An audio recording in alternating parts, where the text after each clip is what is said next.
আমি ভালোবেসে করি। আমার এর মধ্যে যে বিশাল একটা পয়সা বানালাম, বিশাল বিক্রি হলো, এগুলো কিন্তু ইম্পর্টেন্ট না। আমি যে কাজটা করতে পারছি এটাই আমার কাছে ইম্পর্টেন্ট। কলকাতার বুকে শুরু হলো টেক্সটাইল বা বুনন শিল্পের এক অনন্য প্রদর্শনী। কলকাতা সেন্টার ফর ক্রিয়েটিভিটিতে জাতীয় পুরস্কারপ্রাপ্ত শিল্পী সুনেত্রা লাহিড়ীর এই বিশেষ প্রদর্শনী আলাদাভাবে নজর কাড়ল। সুনেত্রা লাহিড়ীকে বলা হয় টেক্সটাইল দুনিয়ার ম্যাড জিনিয়াস। এবার তার কাজগুলি করতে সময় লেগেছে দীর্ঘ ৪ বছর। পরিসংখ্যান শুনলে চমকে যেতে হয়। প্রায় ১৯,০০০ ঘন্টা কাজ করে ২,৫০,০০,০০০ সূক্ষ্ম সেলাই বা গিটের কারুকার্য ফুটিয়ে তুলেছেন ১২০ রকমের রঙের শেডে। গত বছর টেক্সটাইল ডিজাইনে উদ্ভাবনী কাজের জন্য তিনি জাতীয় পুরস্কারে ভূষিত হয়েছিলেন।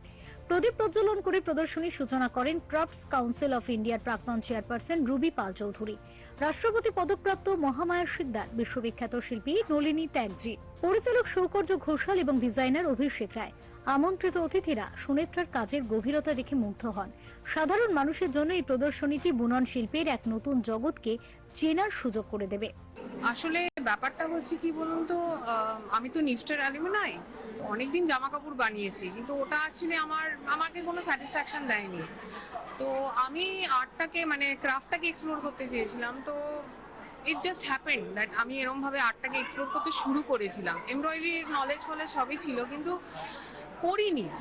তখন যখন করতে শুরু করলাম, সত্যি বলছি আমি কিন্তু এগুলো করি না, আমার ভগবান করায়, নাহলে আমার পক্ষে সম্ভব না। আমার মাত্র 2টি কারিগর, সেটা আমি 4 বছর ধরে আস্তে আস্তে আমরা যে কাজটা করি, হয়তো অন্য লোকে ওটা খুব দ্রুতভাবে করে ফেলতে পারতো, হয়তো 22 এর পরে আর একটা এক্সিবিশন পরের বছর, কিন্তু আমরা পারিনি।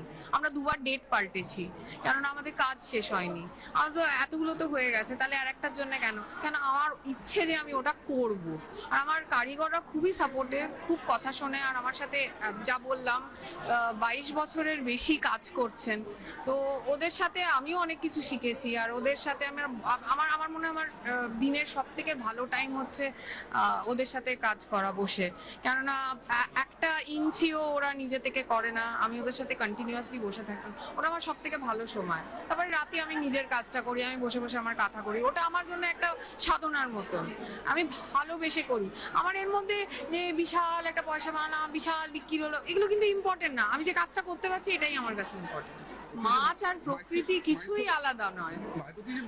হ্যাঁ, হ্যাঁ, অ্যাকচুয়ালি ব্যাপারটা দেখুন, যখন আমি মিথোলজিক্যাল পিসগুলো করেছি না, ওতে দেখবেন প্রকৃতি মেন। হ্যাঁ, তো আমি ওইভাবেই টপিকটা চুজ করেছি, যাতে ওইটাতে আমি সুন্দর করে প্রকৃতিটাকে সাজাতে পারি। মানুষ আমার কাছে ইম্পর্টেন্ট না। ইনফ্যাক্ট আগের এক্সিবিশনে তো মানুষ নিয়ে কিছুই ছিল না, এবারে তাও আমি করেছি, কেননা আমাদের অনেক কিছু আমরা ভুলে গেছি। আমরা বাচ্চাদের সাথে সময় কি করে কাটাই, আদার দেন টেকিং টু দ্য মল, ভালো ভালো খেলাম, ভালো ভালো মানে টয়স কিনলাম, কি সিনেমা দেখলাম, ওইটা না। আমাদের ছোটবেলাটা অন্যরকম কেটেছে, ওই জন্য আমি পিকনিকটা বানালাম। কেন আমার মনে পড়লো আমাদের কত মজা হতো, আমরা নিজেরাই রান্না করতাম, কাকিমারা, মাসি, মামিরা যারা যেত সবাই জিনিসপত্র নিয়ে গিয়ে হয়তো 4টের সময় খেতাম।